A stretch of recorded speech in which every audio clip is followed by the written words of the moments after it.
অসমত এছআৰ নতুনকৈ তেওঁলোকে ইন্ট্ৰডিউচ কৰিম বুলি যিটো বক্তব্য আগবঢ়াইছে এইটো আমি ভাবোঁ যে এইটো অত্যন্ত এটা ভয়াৱহ, কাৰণ SIR তেওঁলোকে নকৰোঁ বুলি কৈছিলে বিহাৰ নিৰ্বাচনৰ ফলাফলৰ আগত। বিহাৰ নিৰ্বাচনৰ ফলাফল অহাৰ পাছত তেওঁলোকে স্পেচিয়েল ইণ্টেনচিভ ৰিভিজন নকৰে, তেওঁলোকে স্পেচিয়েল ৰিভিজন কৰিব।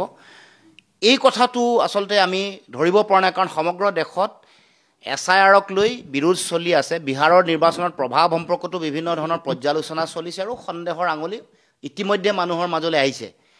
ইয়াত যোৱাকালি এটা অতি উদ্বেগজনক আৰু এটা ভয়াৱহ কথা কৈছে। সেই কথাটো হ'ল যে বেলেগ এখন ৰাজ্যৰ পৰা নামেই উল্লেখ কৰিছে, উত্তৰ প্ৰদেশৰ পৰা অসমলৈ আহি দুদিন আগতে আহিও তেওঁৰ নাম অসমৰ ভোটাৰ তালিকাত সন্নিৱিষ্ট কৰিব পাৰিব, ভোটদান কৰিব পাৰিব। কৰ্মসূত্ৰে আহিলে তেওঁলোকে ইয়াত দুদিন আগতে আবেদন কৰি তেওঁলোকে ভোটদান কৰিব পাৰিব।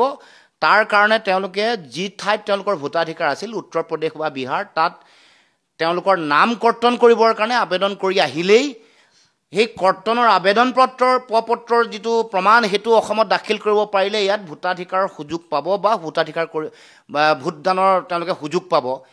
এই কথাটোৱে হাজাৰ হাজাৰ লাখ লাখ মানুহক ইয়ালৈ লৈ অনাৰ বাটটো মুকলি কৰি দিছে। কাৰণ এই ধৰণৰ এক্সাৰচাইজটো যিহেতু চলিয়ে আছে, অভিযোগ যিহেতু আছে বিভিন্ন নিৰ্বাচনৰ সময়ত, বিহাৰৰ নিৰ্বাচনতো এই কথাৰ প্ৰভাৱৰ কথা ইতিমধ্যে আলোচনা বিলোচনা চলি আছে।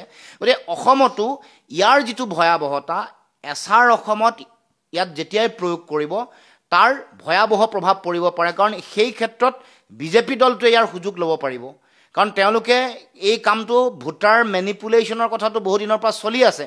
সেই কামটো কৰি তেওঁলোকে বাহিৰৰ পৰা মানুহ আনি ভোটাধিকাৰী তেওঁলোকৰ প্ৰয়োজন সাপেক্ষে অনা নিয়াৰ ব্যৱস্থা কৰিও তেওঁলোকে আহিবলৈ ভাড়া দি যাবলৈ ব্যৱস্থা কৰি দি ৰাখি তেওঁলোকে ভোটদান কৰাব পাৰিব বা তেওঁলোকে সেই ব্যক্তিসকলক ভোটাৰ তালিকাত নাম সন্নিৱিষ্ট কৰিব পাৰিব। গতিকে এই সুযোগটো আছে।